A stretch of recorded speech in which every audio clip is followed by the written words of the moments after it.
people! Welcome back to my channel. This is your Mama Sam. Hello mga amigo, amiga, kumare at kumpare. Kamusta kayong lahat? Sana lahat po kayo ay okay at safe ngayong araw na to. Syempre, koko naman ang tatanungin nyo. Nakikita naman ninyo ang beauty ng Mama Sam ninyo. Fresh overload pa rin, di ba? Ganyan talaga kapag umiinom ka ng maraming vitamin C plus kumakain ka ng maraming banana. Dahil sa banana, nakakaloka ang ganda ng Mama Sam ninyo. Charot! So, kamusta naman kayo? Sana lahat kayo ay nakapag-Ovaltine ng bonggang-bongga ngayong araw na to, katulad ng Mama Sam ninyo. Pero kung ako naman ang tatanungin ninyo, eto sa awa ng Diyos, medyo bumubuti na ang pakiramdam natin na wala na yung sipon. Yung sipon kasi yun yung nagpapahirap sa boses natin. Pero sa awa ng Diyos ngayon, may konting ubo na lang, konti. So, yan.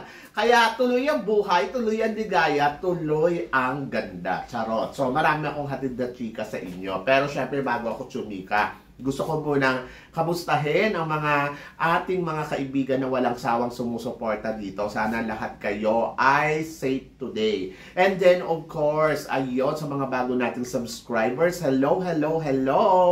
So, sana lahat kayo ay okay na okay. So, ingat kayo lagi. And then, of course, kay Christine Ann Perez na nagmamaganda na naman kasi magaling na din. Charot! At ito na nga, ang dami kong chika ngayon. Ngayong araw na to, na talaga naman, oh my gosh, magtataas ang kilay ninyo sa mga pag-uusapan natin ngayon. Kaya guys, wag na nating patagalin ang ating mga chika para sa una nating chika. Announcement na magiging venue ng Miss Universe for 2025.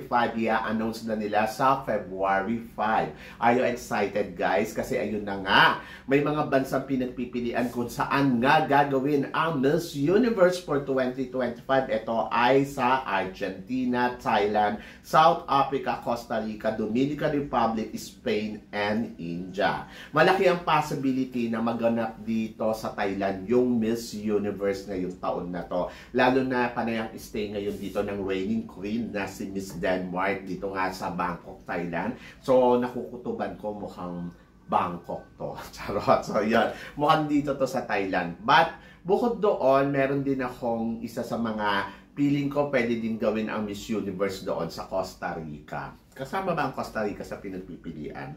Kasi parang isa to sa mga naririnig ko na pwedeng gawin ang Miss Universe doon. Pero syempre sa Argentina, hindi. Lalo na may mga lumalabas na chika regarding dito sa Argentina. So, ang feeling ko, Thailand or Costa Rica to. So, abangan natin yan. Are you excited? Ako excited ako. Sana gawin nila buwan ng November. Huwag nila isabay sa Miss Grand. Ayun lang yung gusto ko mangyari. Anyway, good luck. Good luck sa magiging bagong venue na Miss Universe. Sana naman itong taon na to maipakita nila yung ganda ng Miss Universe competition na hindi katulad yung ginawa nila sa Mexico na ang tsaka. Charot. Anyway, good luck. At ito ang sumunod na chika. Dating reyna na Hispano-Americana 2015. Natalo ni Pia Wurtzbach noon sa Miss Universe. Oo, ito isa sa mga napapasok doon sa semifinals noong Miss Universe sa Dominican Republic, di ba? At nakita naman natin kung gaano din talaga kaganda. Pero after nga ng Miss Universe, nagpunta siya sa Reyna Hispano-Americana at doon nanalo siya. Pero talagang naligwak siya ni Pia Wurtzbach sa Miss Universe. Pero hindi ibig sabihin nun naligwak siya kasi hindi na siya maganda. Siguro hindi niya lang talaga destiny maging Miss Universe.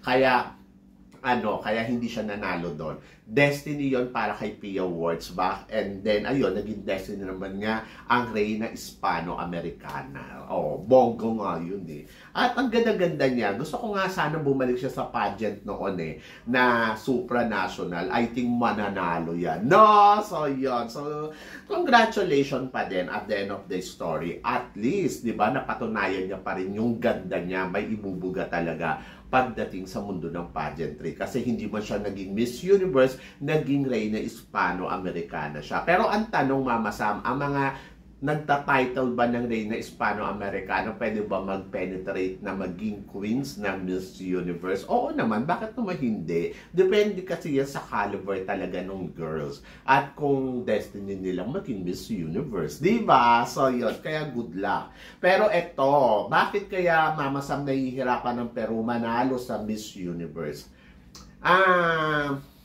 Dahil siguro kulang sila sa matinding kumpiyansa. Meron sila napapadalang mga kandidata na punong-puno naman ng kumpiyansa, kaya lang ang problema ay kulang sa ganda.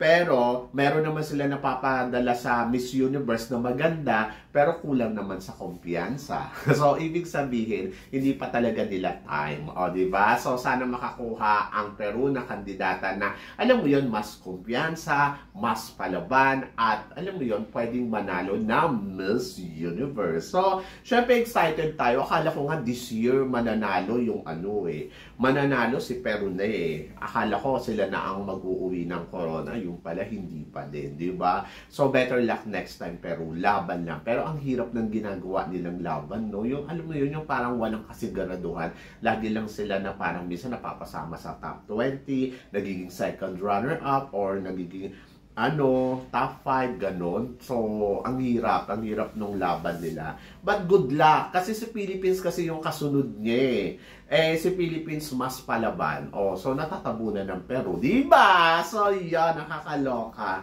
At itong mas nakakaloka, ang taray.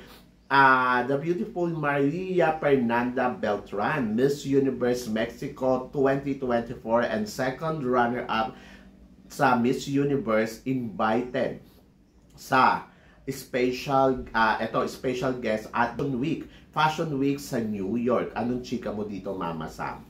Well, congratulations, di ba? Yung Miss Universe hindi nila naimbitahan, pero yung second runner-up na imbitahan. Di bongga yan, di ba? So yun, ang masasabi ko, panalo. At least, di ba, nakikita nila na, yung beauty ng Miss Mexico, imbitahan natin. So, syempre, maraming inggitera, maraming nagtataas ng kilay, but ako para sa akin, okay yan. So, congratulations kay Miss Mexico. At least napapansin yung beauty niya. Siguro nakikitaan siya na meron siyang passion statement, di ba? Na ipinapakita sa bilang Miss Universe.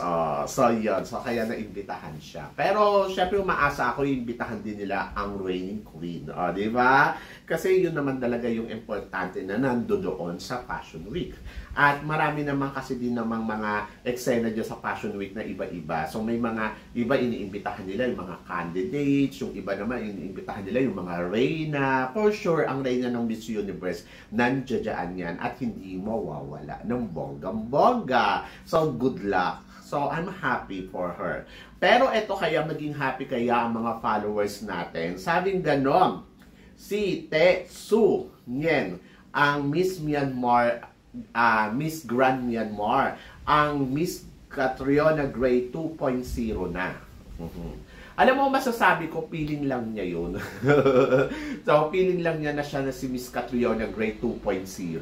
Kasi di ba parang yung gown ni Catriona nung prelims, sa Miss Universe, saka yung finals, pinagsama nila. So, ibig sabihin, meron silang pattern na parang, gusto nila yung mga Catriona Gray na eksena. Oo, ganon. Iniidolo siguro talaga nila si Catriona. At parang feeling ko, ganitong ganap. Dapat maala Catriona ka, parang mas mapansin. Pero naging successful naman sila doon. Kasi yung sa gown na nga lang napuna di ba? So ngayon, sinasabi nga nun lahat na, mukha yata siya ang 2.0 ng Miss Catriona Gray. Pero kung iisipin mo, ano ba? Ang layo So, yan. Anyway, kung feeling nila ganon, di bigay na lang natin. Feeling lang naman nila. Hindi naman yun na parang talagang, siya na yung bagong Catriona Gray. Kakaloka. O baka sa Miss World, Catriona Gray din ang gayahin niya. Kasi idol niya nga si Catriona. Di ba? Diyos ko, nakakaloka. Windang naman ako sa kanya. Sa totoo lang. At para naman sa sumunod na chika, Mama Sam, ano naman ang masasabi mo?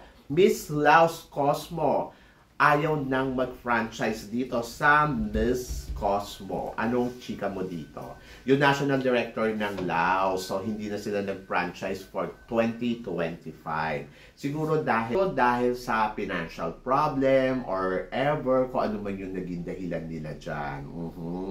Siguro nandoon sila na naloka sila ng resulta noon last year.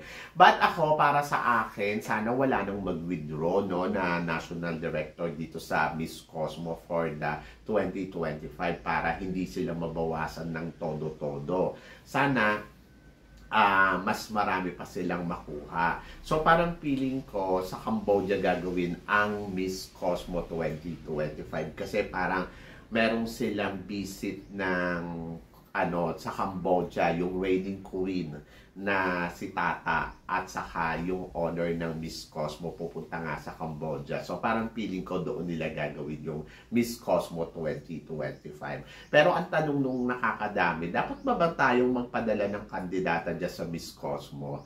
Eh kung ang ating national director ay parang feeling niya ay credible para sa kanya yung pageant ng Miss Cosmo at naniniwala siya na kayang manalo ng Pilipinas dyan, at kung naniniwala siya sa advocacy ng ng pageant na to, eh bakit hindi, di ba? So yun. So ako, para sa akin, okay lang na magpadala kasi better luck next time kung hindi tayo nanalo last year, and then I hope na sana natuto na tayo kung paano tayo mag-handle. So, masyadong ibigay ang 100%. So, nandoon na magtiwala tayo sa kandidata natin na kung ano ang kaya niyang ipakita sa laban ng Miss Cosmo. Kasi yung mga nanalo nga dito, hindi naman nag-top sa botohan eh. Tayong nag-top, naligwak tayo. So, ibahin naman natin yung sitwasyon ngayon. So, kung magpapadala tayo ng kandidata dyan, hayaan natin yung kandidata natin na lumaban sa paraan na alam niya. So, siguro doon sa support lang sa mga maliliit na things, pero wag naman yung parang ibubuhos ninyo, tapos pag natalo, sasabihin ninyo cooking show. Diba? So, para maiwasan yung mga ganon. Ayun lang yung ibig ko sabihin doon, ha? But, kung kaya man padala, why not? Diba? So, yon. At para naman sa sumunod na chika, Chelsea Fernandez walang planong sumali sa Miss Universe Philippines this year. Hindi siya sasali ng Miss Universe Summer. Ako, para sa akin, okay lang yan. Siguro, hintayin natin yung perfect time para kay Chelsea Fernandez. Ako sa Chelsea Fernandez, gusto ko to sumali sa Miss Grand Philippines. Sa totoo lang, kaysa sa Miss Universe Philippines. Kasi yung beauty ni Chelsea Fernandez, alam mo yon, na isa dito sa mga candidates na pwedeng mag-uwi din ng corona ng Miss Grand. Yung caliber, yung beauty. So, mas gusto ko siya sumali ng Miss Grand Philippines more than sa Miss Universe Philippines. Pero ayun nga, sa official announcement nga ni Chelsea Fernandez na wala siyang planong mag-join this year. Ito lang naman itong taon na to, hindi naman yung sinabi forever. So, abangan natin kung kailan siya magbabalik talaga sa national pageant na makikipagpukpukan at kung ano ang pageant na sasalihan niya. Pero tulad nga na sinabi ko, mas gusto ko siyang mag-Miss Grand Philippines more than sa Miss Universe Philippines. Ganon! Kung magbabalik siya, kung sakali. So, waiting tayo. Kasi potential din to na makapag-uwi ng international crown eh. At yung ganda niya, gustong-gusto ko yung ganda niya. Diba? So, kayo ba? So, yon. Kayo guys, ano guys ang masasabi ninyo dito sa mga chikahan natin ngayon? So, i-comment below mo yan para at least malaman ko naman kung ano naman ang chika mo dito sa mga tinatalakay natin. So, syempre maraming salamat sa inyong lahat sa suporta at pagmamahal na binibigay ninyo syempre dito sa channel ko. At sa mga hindi pa po nakaka-subscribe dyan, please don't forget to click like and subscribe my channel at i-click nyo na rin po ang notification bell para more updated kayo sa aking mga chika. Sabi ng ganon, always keep smiling and always think positive. Walang imposible guys, magtiwala lang tayo. So guys, hanggang dito na lang. Hanggang sa muli nating chikahan. See you tomorrow. Thank you guys.